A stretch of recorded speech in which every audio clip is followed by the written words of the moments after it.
ভৌতিক শৰীৰ পৰে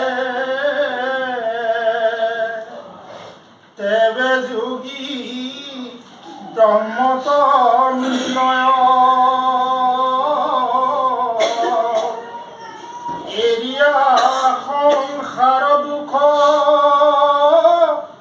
লভে ব্ৰহ্মণ্ডয় সুখ যেন জলে জল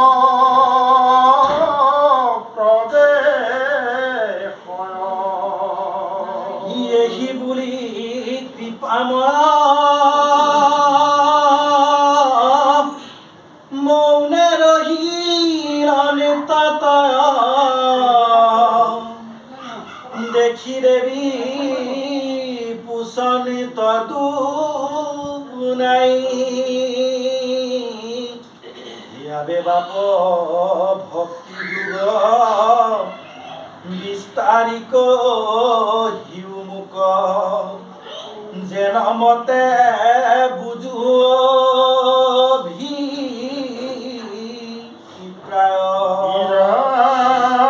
আৰু জীৱ সমস্তৰ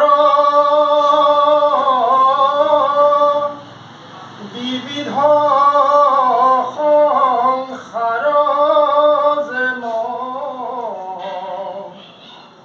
তাকো কয়ো প্ৰপঞ্চিয়া মাত যাহাক জানিলে লোক সমস্ত পাপত হন্তে বিৰকতি হৈবে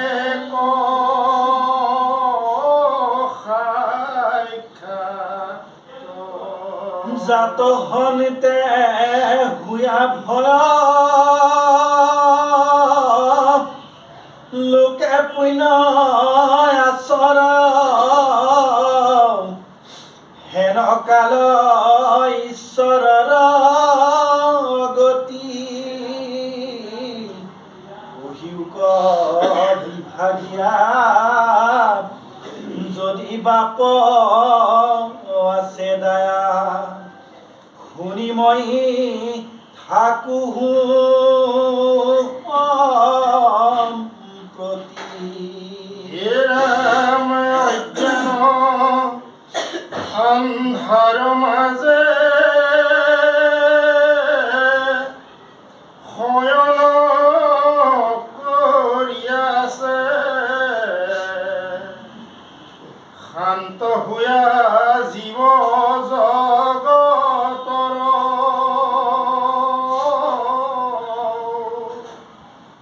তখম্বাক কৰি দয়া উদয় ভৈলা তুমি যোগ পন্থ প্ৰকাশ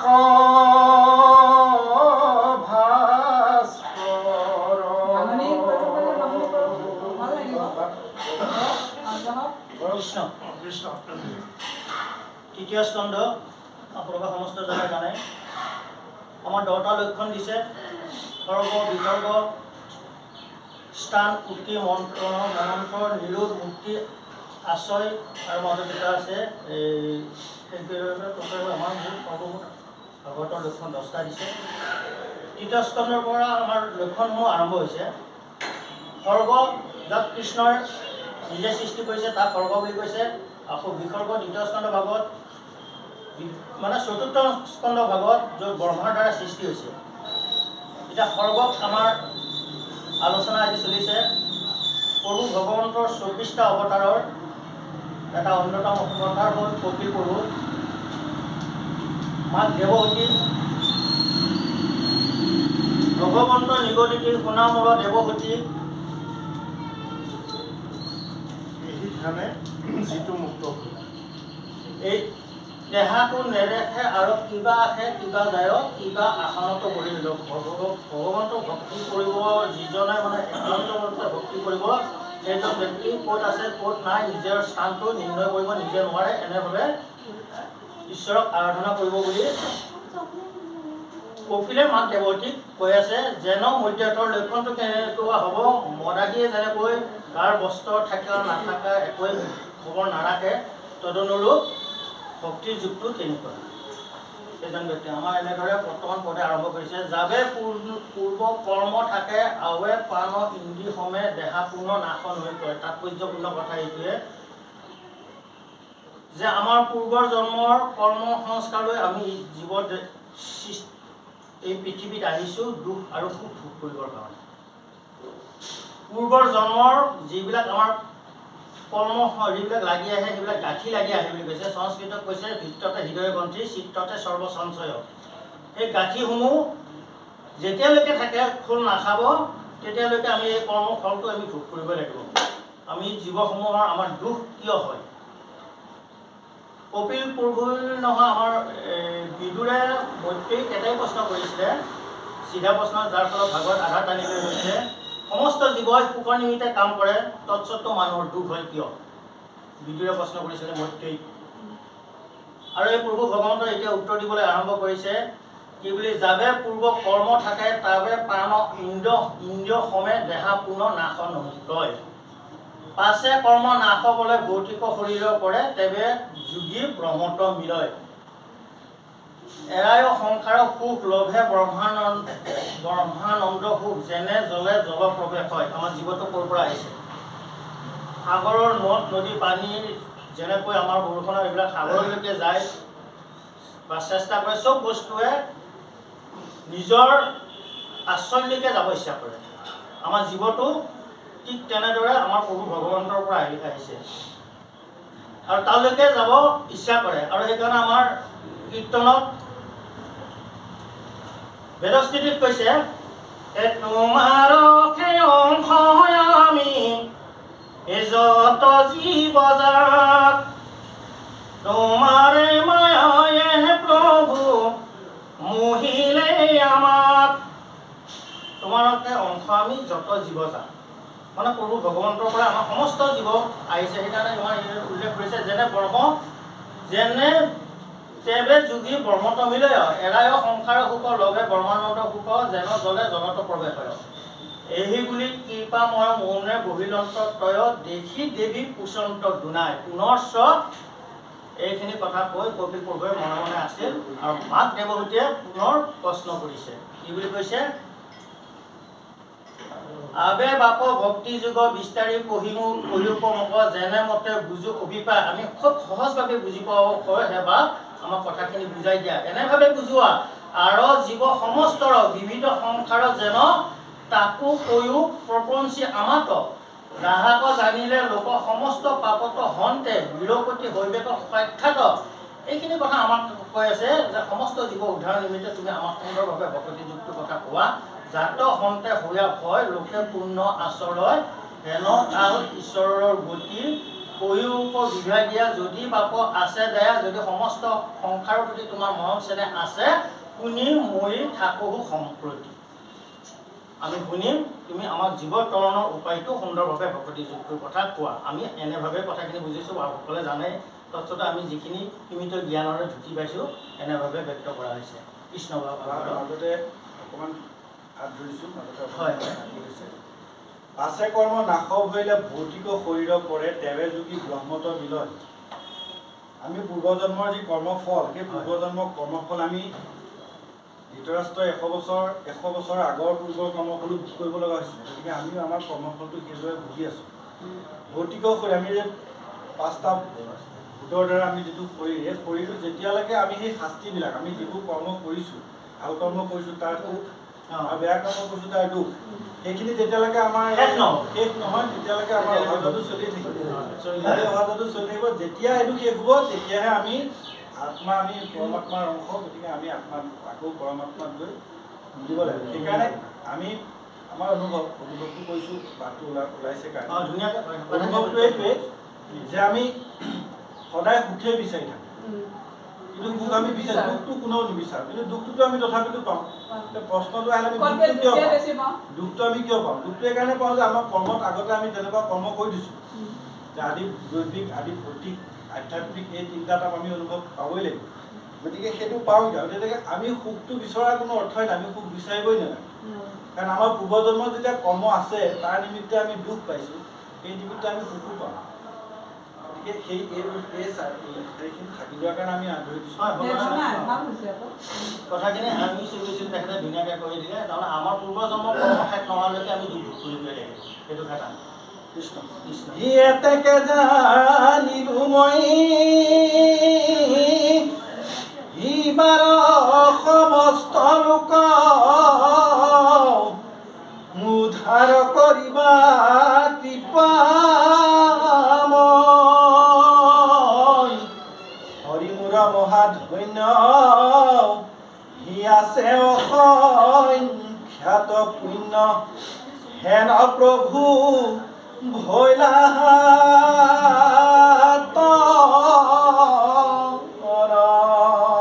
হেৰাম মৈত্ৰী বুলন্ত এহি মাতৃৰ সুন্দৰ বাণী শুনি প্ৰভু কপিল ঈশ্বৰ কৃপায়ে পীড়িত হুয়া মাতিলন্ত প্ৰশংসিয়া কুশলক চিন্তিও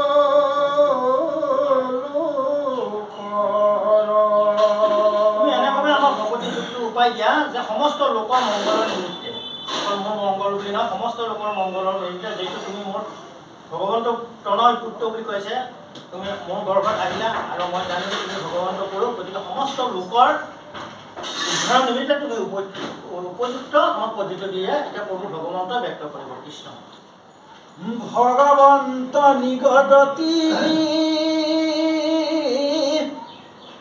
ধন্য ধন্য মহামতী মনুৰ নন্দিনী মোৰ মা ভালত ভৈলামতী সংসাৰত লীলায়াতি তুষ্ট ভৈলো দেখিত ভাব এৰামে শুনিও ভাগিনী আবে প্ৰশ্নৰ উত্তৰ কহো ভক্তি পুনু বহু বিধাময়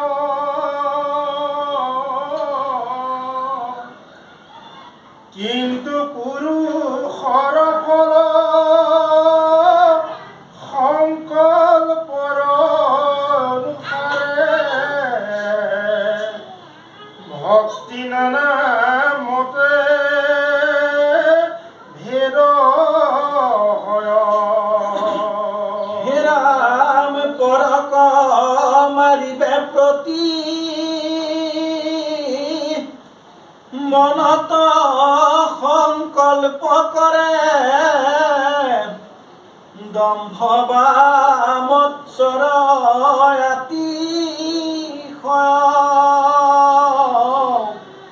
এহিমতে ভক্তিমূত কৰিলে তামস ক্ৰোধ ভেদ তিনিতে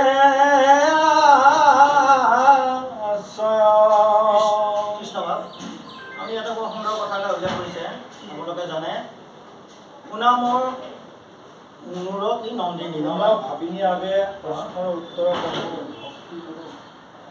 নবীন নহয় বাৰু, তাৰ আগৰ কথাখিনি উল্লেখ কৰিছে যে মহামতী মনুৰ নন্দিনী। আমি প্ৰথমতে উল্লেখ কৰিছিল যে 10টা লক্ষণৰ প্ৰথম লক্ষণটো হ'ল যাক স্বৰ্গ বুলি কৈছে, সৃষ্টি। তাৰ সৃষ্টি প্ৰভু ভগৱন্তৰ সৃষ্টি। প্ৰভু ভগৱন্তৰ পোনপ্ৰথমে কাক সৃষ্টি কৰিছিলে? স্বয়ম্ভু মুনি আৰু শতৰূপা।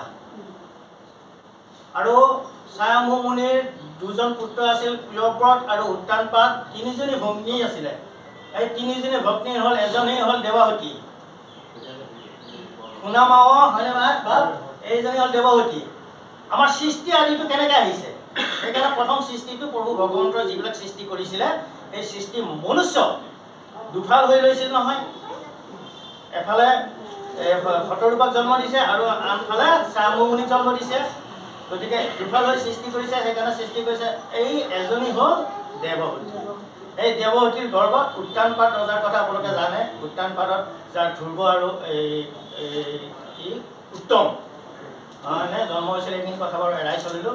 আৰু এই উত্তানপাদৰ ভনীয়েক হ'ল এই দেৱহতী। দেৱহতীৰ গৰ্ভত আহিছে কপিল। আমাৰ প্ৰথম সৃষ্টি কি? কৃষ্ণ। এইখিনি কথা ক'বৰ কাৰণে আমি ৰখি দিছোঁ।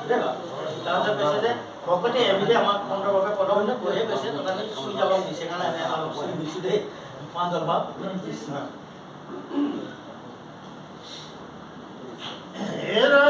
আমি বিষয়ত কৰি আশা যশোবা ও সূৰ্যবে অতি মাত মোহক পূজয় তিনিও প্ৰকাৰ এইটো ৰাজসভকতি মাত্ৰ তজুৱাগে কহিল নিশ্চয়। হে পাপ মোৰ হৌক নাশ ভগৱনিত হৌক প্ৰীতি নুহি অৱশ্যকে বিধি মানি তিনি প্ৰকাৰ ভক্তি কৰিলে সাত্বিক বুলি নিস্তে মই কহিলো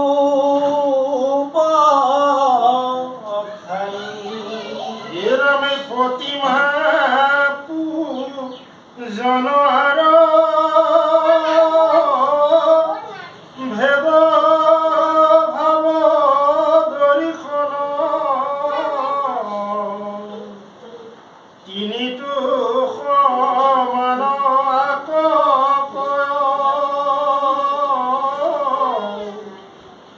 উত্তমময় ধৰ্মক্ৰমে তামসাধি ভক্তি মাজে তিনি তিনি মতে ভেদ হয়। একো বিধি নব নব প্ৰকাৰে হৈ আছে ভেদ তাক বুলি বাহা দিয়া মতি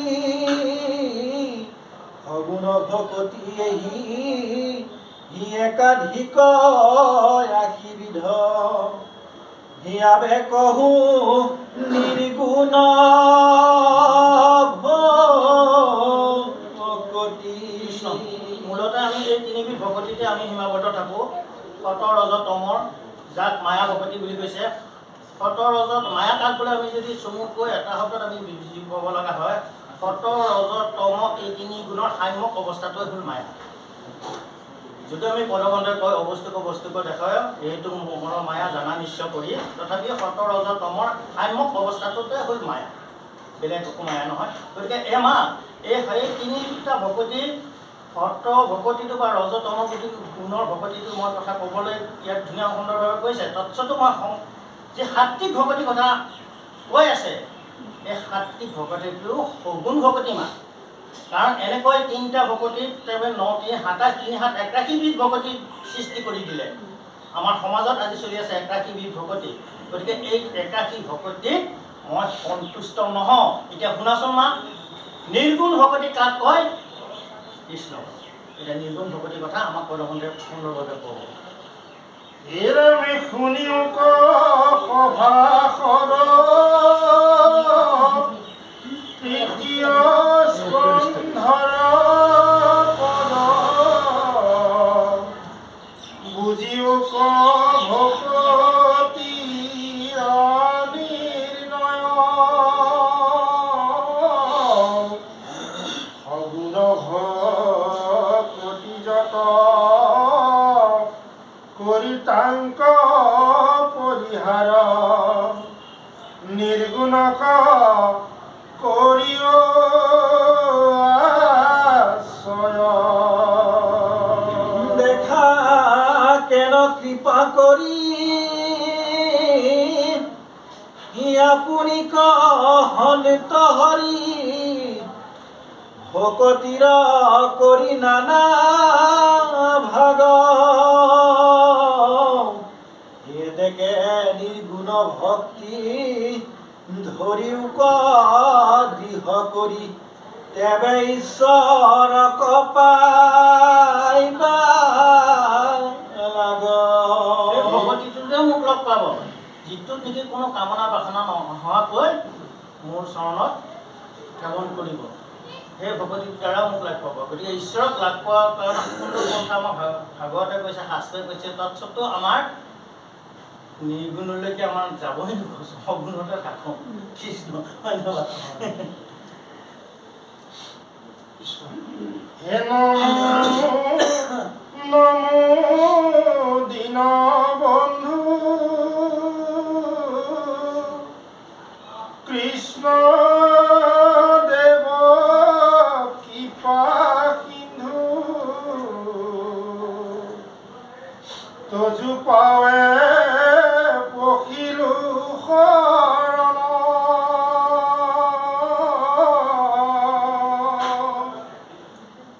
গুণময় ভক্তিচয় স্বপ্নটো নহুক মূৰ এহি মানে কৰোঁ প্ৰাৰ্থনা। কিন্তু তজু পদেনতি একান্ত প্ৰেমৰতি লোকমূৰ নৌকয়ান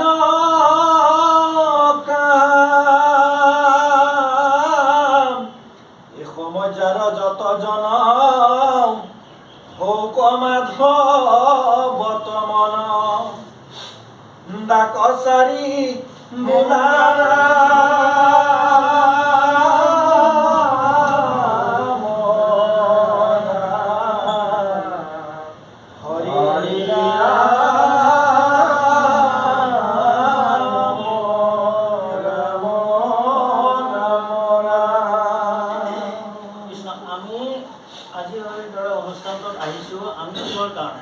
মায়াত তৰণৰ কাৰণে মায়া, কিন্তু আমি আহি ঈশ্বৰৰ ওচৰত কি হ'ব চাবচোন, আকৌ মায়াকে ভাবোঁ।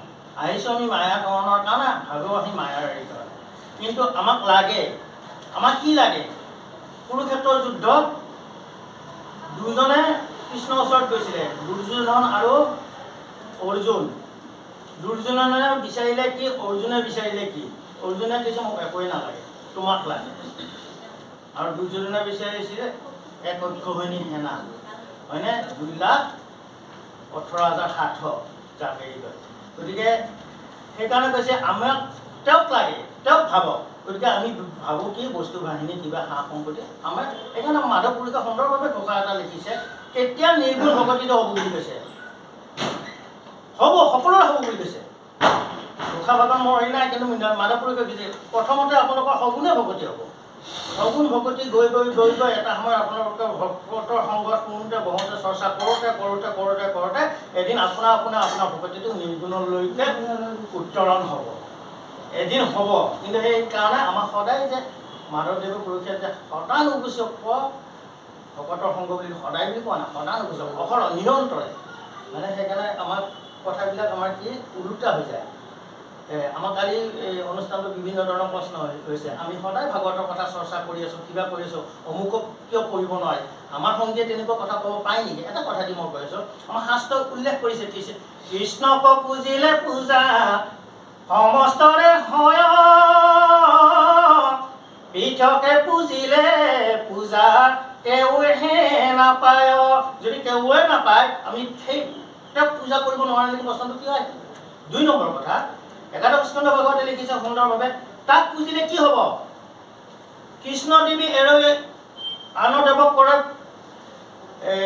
পূজয়, ৰাক্ষস অসুৰ সেইজন একোকে নুবুজয়, সেইজনৰ ৰাক্ষস, সেইজনৰ অসুৰ। আমাৰ শাস্ত্ৰই সিদ্ধান্ত দিছে, আমি কোৱা কথা নহয়। কিন্তু তৎসত্ত্বেও আমাৰ ভাৱনাটা কিয় আহে শৰণ লৈ উঠি? সেই ভাৱটো আমি আচলতে আমি কোৱা নাই, কালি কৈ দিলোঁ যে এনেকুৱা কথা যাতে দ্বিতীয়বাৰ উল্লেখ নহয় এনেকুৱা অনুষ্ঠানবিলাকত। কাৰণ অমুকক কিয় কৰিব নোৱাৰি, অমুকক কিয় কৰিব নোৱাৰি, হয় নহয়? তাৰপিছত উল্লেখ কৰিছে আমাৰ কি? হৈবাৰ বিস্তাৰ কীৰ্ত জন্মে জন্মে মৰি, গীতাটোকো অৰ্জুনকো কহিলা দেৱ হৰি। সেইজনক কি হ'ব? বিস্তাৰ পোক কৰি মই জন্ম দিম, তাতেই মই সোমাই থাকিম, মই তেওঁৰ কৰ্ম সংস্কাৰটো দেখুৱাই দিম। আমাক সুন্দৰভাৱে একাদশ স্কন্ধ ভাগৱতে কৈছে, আমি সদায় চৰ্চা কৰি আছোঁ, সদায় অনুষ্ঠানত আহি আছোঁ, তৎসত্ত্বেও আমাৰ কিয় আহিছে ভাৱনা? কাৰণ বিশ্বাস আমাৰ দৃঢ়তা আনিব পৰা নাই শৰণৰ ওপৰত। যদি আমি শৰণৰ ওপৰত দৃঢ়তা আনিব পাৰোঁ, তেতিয়াহ'লে এই বস্তুটো নাহে। সুদীৰ্ঘ বিশ্বাসে লৈও আমাক ওপৰত আমাক কৈছে নহয়, সৰ্বধৰ্ম পৰিত্যাজ্য মাম একম শৰণ ব্ৰজম অহং সৰ্বপ্ৰবিষ্ট মুখ্য স্বামী মা মহাশিষ্য। অষ্টাদশ অধ্যায় গীতা ৬৬ নম্বৰ শ্লোক। তেওঁ ক'লে সৰ্বধৰ্ম এৰি হকি শৰণ সাক্ষাৎ, সুদীৰ্ঘ বিশ্বাসে হকি লৈও আমাক। তুমি বিশ্বাস আৰু দৃঢ়তালে নহ'ব, সুদীৰ্ঘ লাগিব। অদীৰ্ঘ বিশ্বাস যদি থাকে, নামে নাতাৰিলে জীৱ আনে কোনে তাৰে বুলি কৈছে। এই জীৱটো নামেই ৰক্ষা কৰিব লাগিব কৃষ্ণবাদ। কিন্তু আমাৰ চৰ্চাবিলাকৰ কথা আমি আলোচনা কৰিছোঁ, বাপে আমাৰ সিদ্ধান্তবিলাক ক'ত গণ্ডগোল হৈ থাকে। আমি দৃঢ়তা যদি যেতিয়ালৈকে আনিব নোৱাৰিম, তেতিয়ালৈকে কিন্তু আমাক এৰি নহয়, কৃপা লাভ কৰিব নোৱাৰে। আৰু কৃপা কিয়? আমাৰ বাপজনে ভৰালী বাপে সুন্দৰভাৱে কৈছে, আৰব্ভ প্ৰাৰব্ভৰ যদি আমাৰ কৰ্ম হেৰিবিলাক থাকি যায় নহয়, সেই কৰ্ম ভোগটো আপুনি মই যিমান ভাগৱতৰ অনুষ্ঠান নহওক, যিমান ভকতি কৰোঁ, মোৰ ভৰিখন কিয় ভাঙিল? এইখিনি ওলাই যোৱাৰ লগে লগে ইয়াত পূৰ্বৰ জন্মৰ বা সেইটো আমি ইয়াত ভোগ কৰিবই লাগিব, এৰি থৈ যাব নোৱাৰি। সেইটো কথা কৃষ্ণ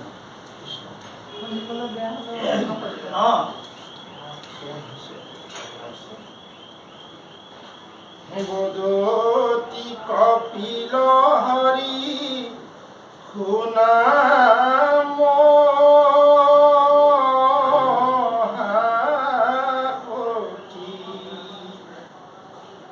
একবিধ মাত্ৰ কোনো নিৰ্গুণ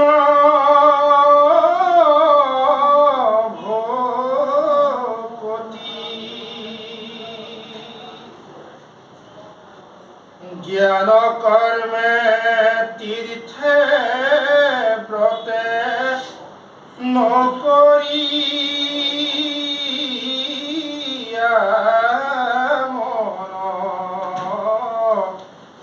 সুদৃঢ় বিশ্বাসে লৈ মুহূৰ্ত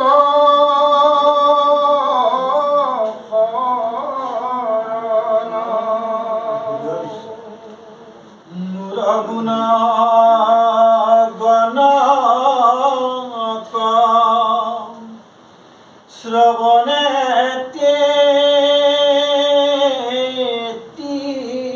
ক্ষণ নিষ্কামে মুহূৰ্ত যাই নিমজ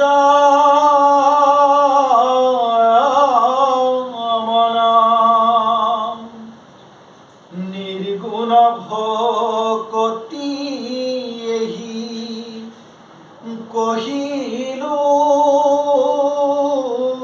বুজাই, মই সমেইতো ভক্তি এৰি নাই। ৰাম যেন গংগা জল সমুদ্ৰত পৰে যায়, নিৰ্গুণ ভকতি এহি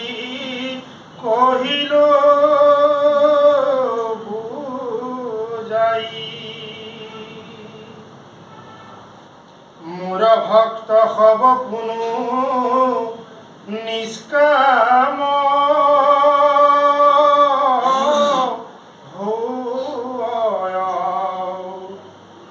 ই কথা নিশ্চয় শুনিও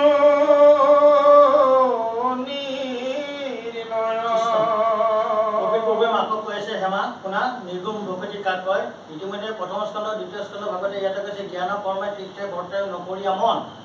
জ্ঞান মাৰ্গ আছিলে পৰাশৰ মুনি আৰু বিশ্বামিত্ৰ ঋষিসকল দ্বিতীয় স্কন্ধ ভাগত, আৰু কৰ্ম মাৰ্গত প্ৰথম স্কন্ধ ভাগতে উল্লেখ কৰিছে 28 সহস্ৰ ঋষি বেদান্ত প্ৰধান, বিষ্ণুৰ নৈমিষা ক্ষেত্ৰ অতি পূৰ্ণ স্থান, মান্য কৰি শুদ্ধক ভাতিলা তথা অনুক প্ৰমুখ্যে গুণে ভাগৱত কথা। তাৰা সমস্ত নিষ্মুখে চিন্তা ব্যক্ত কৰি দিলে কি বুলি, হোমে ধুমে ধূম্ৰ বৰ্ণ হৈলো কলে বৰ। আৰম্ভিলো যজ্ঞ 1 সহস্ৰ বছৰ, হোমে ধুমে ধূম্ৰ বৰ্ণ হৈলো কলে বৰ। তেওঁলোকে নিষ্মুখে ব্যক্ত কৰিছে, সেইসকল আছিল কৰ্মমাগ তীৰ্থ।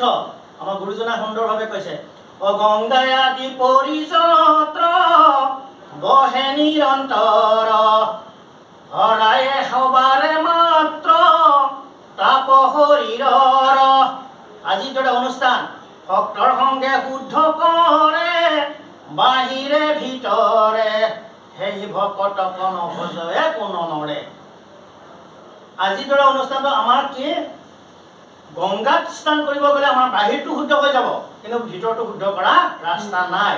কিন্তু আজিৰ দৰে অনুষ্ঠানটো আপোনাৰ মোৰ য'ত ভিতৰৰ ময়লা থাকে, এই ময়লাবোৰ দূৰ হৈ যাব, চাফা কৰিব। সেইকাৰণে গুৰুজনা সুন্দৰভাৱে উল্লেখ কৰিছে। আৰু এই কথাষাৰ কেতিয়া কৈছিলে, বিদুৰ 13 বছৰ তীৰ্থত আছিলে। 13 বছৰ তীৰ্থৰ ভ্ৰমণৰ পৰা আহি পুনশ্চতে মৈত্ৰীক লগ কৰি ভতিজাক যুধিষ্ঠিৰৰ ওচৰলৈ গৈছিলে, আৰু দুজনে সাৱতা সাৱতি কৰি যুধিষ্ঠিৰে কৈ দিলে, কোনো তীৰ্থ ক্ষেত্ৰে তুমি এই অতক কালে আছা ভমি, কোনো ক্ষেত্ৰে মিলিল আহাৰ, অজানিলো তোমাক চুই তীৰ্থ ক্ষেপৰ বিত হৈ, তীৰ্থৰে সিজিলয়ো পকাৰ। হে খুৰা, তোমাৰ নিচিনা এজন ভক্ত তীৰ্থ ভ্ৰমণত গৈ তুমি একো শুদ্ধ হ'ব নোৱাৰিবা। তুমি গৈ কি কৰিলা, তীৰ্থসমূহকে পবিত্ৰ কৰিলা। লগে লগে বিদুৰে প্ৰশ্ন ভতিজাকক উদ্দেশ্য কৰে, হে বোপা, বোপা বুলি মানিছিলে যে তীৰ্থবিলাকক অপবিত্ৰ হয় নেকি? লগে লগে যুধিষ্ঠিৰে মাত লগালে, হে পাতকীৰ স্পৰ্শত, এই যে তীৰ্থৰ কথা কৈ আছে, সেইকাৰণে আমাৰ তীৰ্থ প্ৰভু ভগৱতে কৈছে, তীৰ্থ কলিযুগত নোৱাৰিবা তীৰ্থ ভ্ৰমণ কৰি। হে পাতকীৰ স্পৰ্শত মহা মহা তীৰ্থ যত, অপাপে হোৱে বৰ মলিন, হৰি হৃদয়ে লয়া তীৰ্থ ক্ষেপৰ বেশ বইলা। ভগৱন্তক হৰিক হৃদয় লৈ যদি তীৰ্থত প্ৰৱেশ কৰা যায়, সমস্ত পাপ কৰে নিৰ্মল, সমস্ত পাপ পৰিষ্কাৰ হৈ যাব তীৰ্থবিলাকৰ। আপোনাৰ খবৰ নিচিনা ভকতসকল যদি তীৰ্থত যায়, আমাৰ শাস্ত্ৰই এনেকৈ উল্লেখ কৰিছে। গতিকে তীৰ্থটো মন নকৰিবা। সেই কৈছে যে জ্ঞান কৰ্মে তীৰ্থে বৰ্তে ব্ৰত, যে একাদশী বৃহস্পতি শনিবাৰ মঙলবাৰ বাৰ কাটিব নাপায়। আজি বৃহস্পতিবাৰ মই মাছ মাংস একো নাখাওঁ। মাছ মাংসটো এনেও খাব নালাগে। সাত্বিক আহাৰ গ্ৰহণ কৰিলে মানুহৰ ভাৱনাবিলাক সাত্বিক হয়, আৰু যদি অসাত্বিক আহাৰ গ্ৰহণ কৰোঁ আমি ভাৱনাবিলাক অসাত্বিক হয়। ভাৱনাৰ ওপৰত ভাৱ হয়নে নহয় বা? গতিকে সেইকাৰণে কৈছে আমি সাত্বিক আহাৰ গ্ৰহণ কৰিবৰ কাৰণে আমাক হেৰি কৈছে, আৰু বৰ্তন মন কৰিব মানা কৰিছে। সুদীৰ্ঘ বিশ্বাসে লৈ মুহূৰ্ত কৰক, মোৰ গুণ গণক শ্ৰৱণ 33 খন, মোৰ যি নাম নিষ্কামে মুহূৰ্ত যায় নিমজ্জয় মম। আৰু মোৰ তাতে তোমালোকে মলিন হৈ যোৱা বা হেৰি হৈ নিমজ হৈ যোৱা, লীন হৈ যোৱা। কেনেদৰে? যেনে গংগা জল সমুদ্ৰতো পৰে যায়, নিৰ্গুণ ভকতি এই পহিলো বুজায়। কাৰণ আমাৰ সেইকাৰণে 5 প্ৰকাৰৰ মুক্তি ভকতে নিবিচাৰে। কিয় নিবিচাৰে? 5 প্ৰকাৰৰ মুক্তি, মুক্তিত ভকতিৰ ৰস নাই। ভকতিৰ মুক্তিৰ ৰস এনেই পায়, হয়নে? ল'ৰা ছোৱালী খেলি খেল ধেমালি কৰি খেলি ভাল পায় কাৰণে খেলে, ব্যায়ামৰ ফলটো কিন্তু এনেই পায়। তদনুৰূপ আমাৰ পানীবিলাকৰ মূল্য নাই। সাগৰৰ খালৰ পানী, নদীৰ পানী, আপোনাৰ বৰষুণৰ পানী মূল্য নাই সাগৰত পৰিলে, একে হৈ নাযায় জানো? এইটো সাগৰৰ নদীৰ পানী, এইটো বৰষুণৰ পানী কিবা পাৰ্থক্য থাকে নেকি বা? একো নাথাকে। তদনুৰূপ যদি আমাৰ নিৰ্গুণ শকতি কৰি পেলাই যদি তেওঁ তাত লীন হৈ যাওঁ, আপোনাৰ মোৰো মূল্যটো নাথাকে, ভগৱন্তৰ লগত লীন হৈ যাব। তেওঁক গুণানুকীৰ্তন কৰিব, যেনেকৈ নদ নদীৰ পানী সাগৰত গ'লে এইটো নদীৰ পানী বুলি চিনি নাপায়, পাই জানো? চব একে হৈ যায়। আমাৰ দেহটো তেনেকুৱা, যদি আমি ভকতি সেইকাৰণে 5 টকাৰ মুক্তি নিবিচাৰে, তোমাৰ লগত লীন হৈ যাম, তোমাক ভকতি কৰিব, আৰু মই ৰাস্তা নাপাওঁ, জাগা নাপাওঁ, কৃষ্ণ পাওঁ। আমি এনেদৰে বুজোৱা হৈছে দেই বাৰু, সেই নাই বাৰু কৃষ্ণ হিসালোক সমীপ মূৰ সাৰূপ্য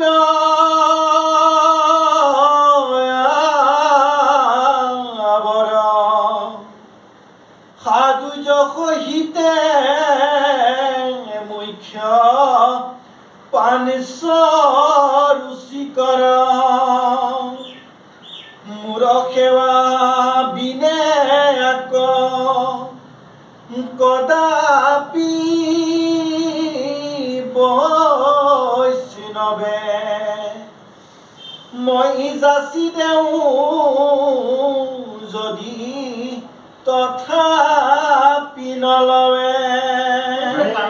কৃষ্ণ কৃষ্ণ যদি বোলা তেবে তাৰা ভজে কি কাৰণ, ইহাৰ উত্তৰ তেবে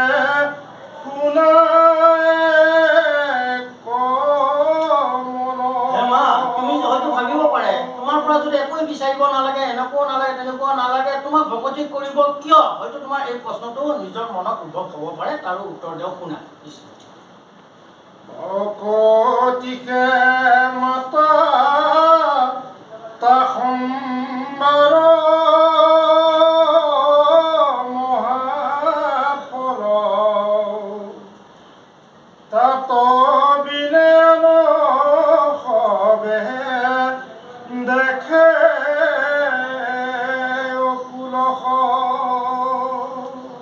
জুনুবোলা ব্ৰহ্ম প্ৰাপ্তি ফল কৰি কয় শুনিও কমাতৃ তেবে ইহাৰ নিৰ্ণয় মুক্তি পুৰু ভকতিৰ প্ৰাসংগিক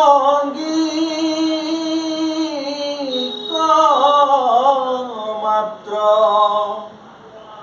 ভকতি কৰন্তে মুকুতিৰ হুৱে পাত্ৰ ভকতিৰ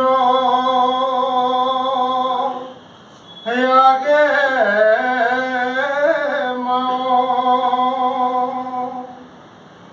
মুখ্য কোন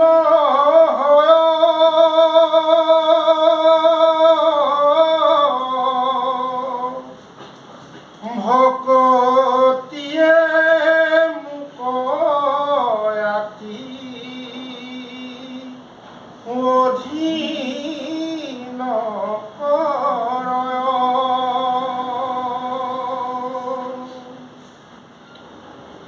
হিয়াবে এহি ভকতিৰ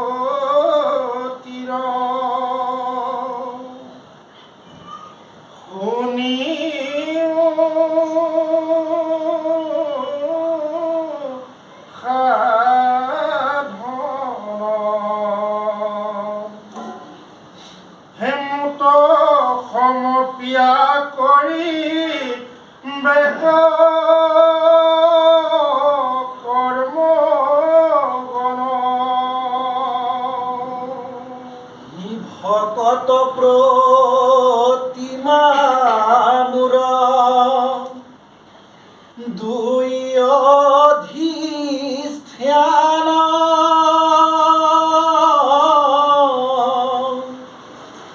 দুই কি পূজা দৰ্শনে কৰিবে আতিমান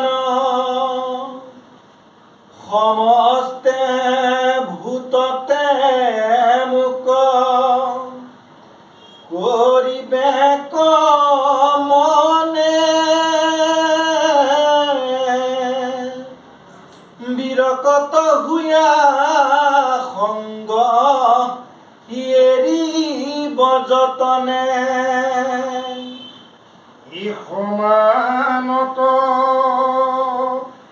মৈত্ৰী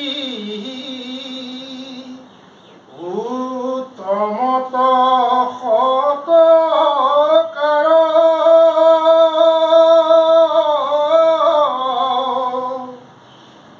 দৰিদ্ৰত দয়া কৰি বেক বাৰম্বাৰ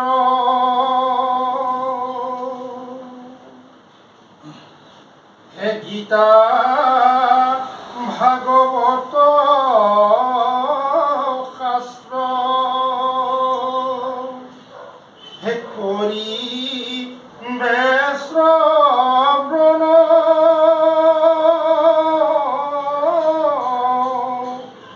সাধু সংগে মোৰ নাম কৰিবে কীৰ্তন ঈশৱ সাধন যিটো কৰিলে আশ্ৰয় হিয়নায়াসে মুত তাৰ চিত্ত নিমজয় পুষ্পৰ সুঘান যেন প্ৰৱেশে নাশাত মতে যোগীৰ চিত্ত প্ৰৱেশে মাত ইৰামে সমস্তে ভূততে মই আছো সৰ্বক্ষণে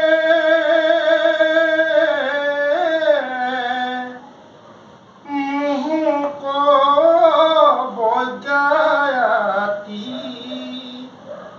কৰে যিটো জনে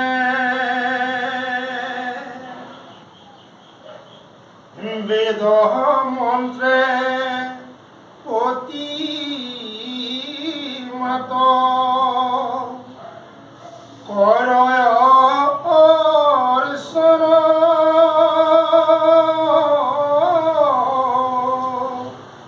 নাহি তাৰ ফল কিছু হবে বিড়ম্বন প্ৰাণী কয়ো পেক্ষা কৰি পূজে মোৰ মতি নোহে ফল কৰে যেন ভস্মতয়াহুতি পৰ শৰীৰত মুক বিদেশ কৰ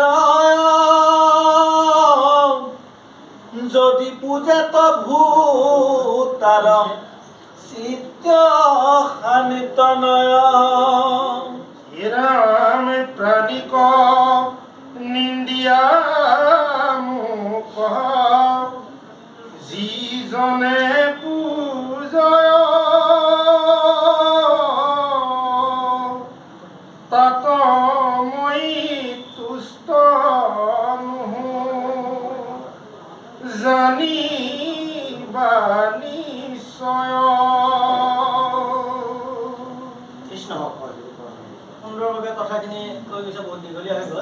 আৰু যিয়ে নহওক ভকতি কেনেভাৱে কৰিব লাগে মাক দেৱহতীক তেওঁৰ পুত্ৰ যাক ভগৱন্তৰ 24টা অৱতাৰ অন্যতম অৱতাৰ হিচাপে আহিছে কপিলে কৈ আছে মাকক এনেভাৱে পূজা কৰিলে আমাৰ আপোনালোকে পৰমতে সুন্দৰভাৱে কৈ দিছে যে প্ৰতিমাক বেদমন্ত্ৰ উচ্চাৰণ কৰি যদি প্ৰতিমাক পূজা কৰে তাতে মোক নাপায়। বেদে কি কৈ আছে এই তত্ত্বটো জানিবৰ কাৰণে আমাৰ নিচিনা মানে সংসাৰত মানুহে আজি বুজিবলৈ চেষ্টা নকৰে। বোলে বেদত কি কৈ আছে মাকে হয়তো ইয়াৰ পিছতে ওলাব।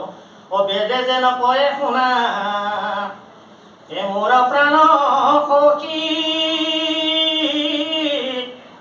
মায়াময় বেদ ধৰ্ম হবাকো উপেক্ষী।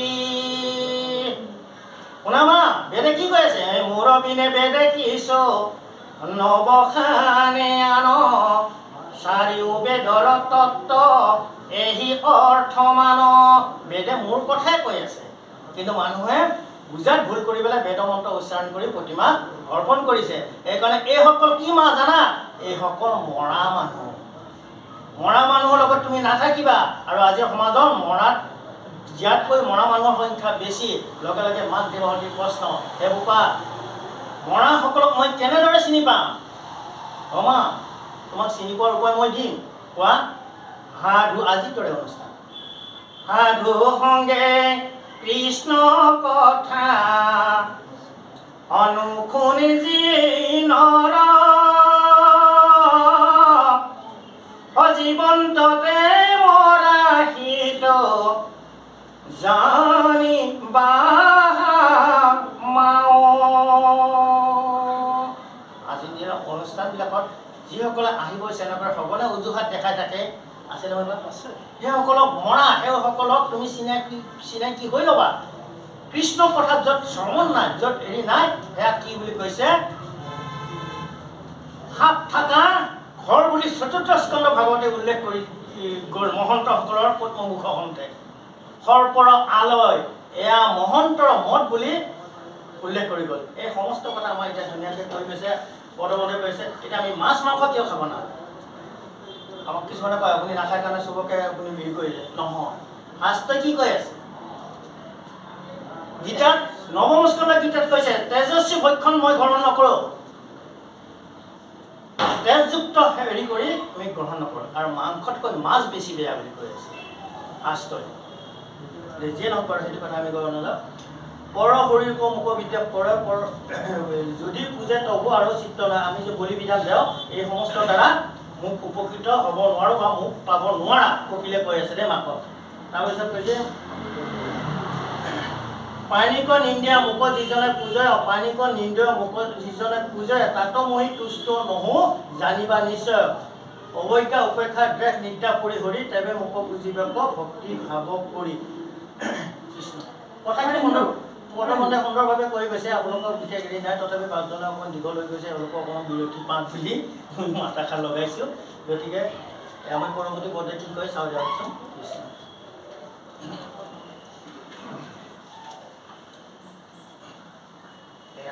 এটাকৈ পঢ়িবলৈ পঢ়ি যাওঁতে এৰি যাব লগা হৈ যায়। এতিয়া বহুতখিনি এৰ খাই গ'ল।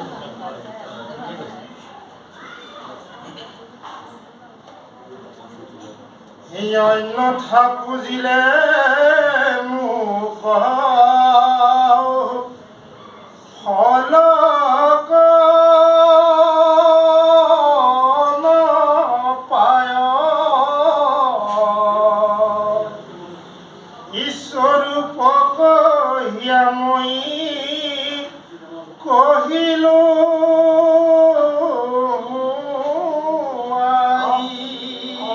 যিসকলে মোৰ নাম কৰি পূজা অৰ্চনা কৰি আছে, মোৰে নাম কৰি আছে, প্ৰথম স্কন্ধ ভাগৱতে সুন্দৰভাৱে উল্লেখ কৰিছে। কৃষ্ণক অৰ্পিয়া কৰ্ম কৰো আমি যত, তাতো বিঘ্নি আছে, তাতো বহু বিঘ্নি আছে, জানিলো মনত। কোনে ক'লে? পৌনক আদি 28 সহস্ৰ লিখে। তেওঁলোকে যি হেৰি কৰিছে কৃষ্ণক অৰ্পণ কৰিয়ে কৰি আছিলে, কিন্তু তাতো যে বিঘ্নি আছিলে তাতে আমি বুজি পালোঁ। আৰু সেই বুজি পোৱা কথাখিনি আমাক খুদ মহামুনিক অৱগত কৰাই আছে। কৃষ্ণ এৰামে যিজনে হিয়া পুনৰ পৰ ভেদ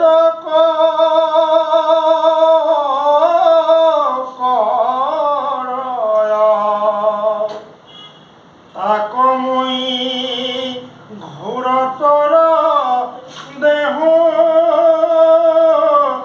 মৃত্যু ভয়, জানি সুত বৰ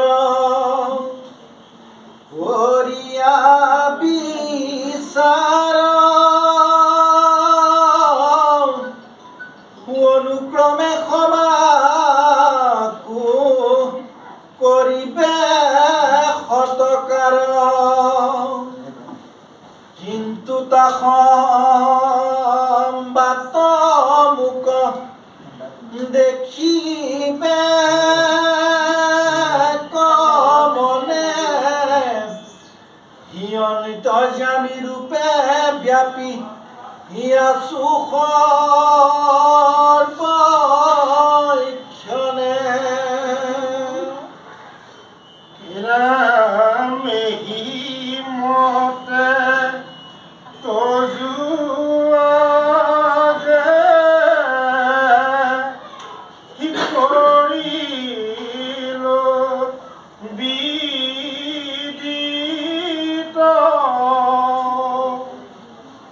ভক্তি সংখ্য যোগ দুই পুৰুষৰহিত এক আশ্ৰয় কৰি সেই ঈশ্বৰক পায় হিয়া বেতান ঐশ্বৰ্যক কহো বুজায়। আমি দুখ পোৱা কষ্ট পোৱা কথাটো অলপ আগতে কৈছিলোঁ। দুখ পোৱা কষ্ট পোৱাৰ আচল বেমাৰটো ইয়াতে আছে দেখোন। আমি যিজনে আপোনালোকৰ ভেদকা কৰে তাকো মই ঘূৰত্ব দেহ মৃত্যু হয়। আমাৰ আচল বেমাৰ দেখোন সেইটোৱে। আমি দেখোন এতিয়াও আমি সকলো যে একে ঈশ্বৰৰ সন্তান, সকলোৰে ভিতৰত ঈশ্বৰৰ আত্মা আছে, সেই ভাৱটোতো আমি আজিলৈকে আনিব পৰা নাই, আমাৰ মাজলৈ অহাই নাই। আমিতো সকলোকে পৰে দেখি থাকোঁ।